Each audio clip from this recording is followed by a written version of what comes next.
che sono nato.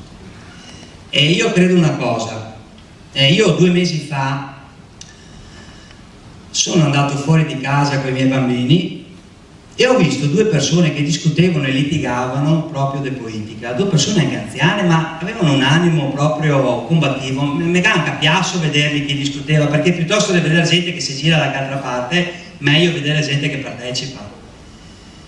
E ho detto, qua se non faccio qualcosa per i miei potei, quando non finire mai tutti quanti.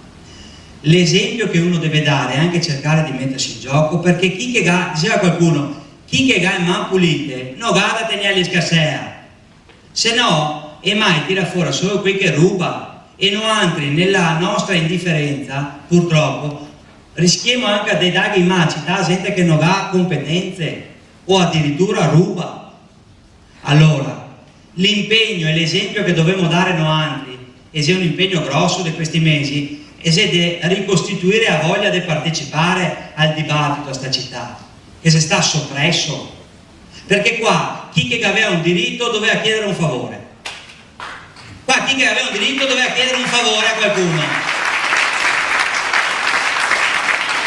qua che sei diritti che devono essere esercitati in massima semplicità, qua massima facilità, qua massima rapidità. Qualsiasi roba che te avevi diritto bisognava che ti facessi una telefonata o per favore o no, non è questo. Qua non sembra Reggio Calabria, insomma,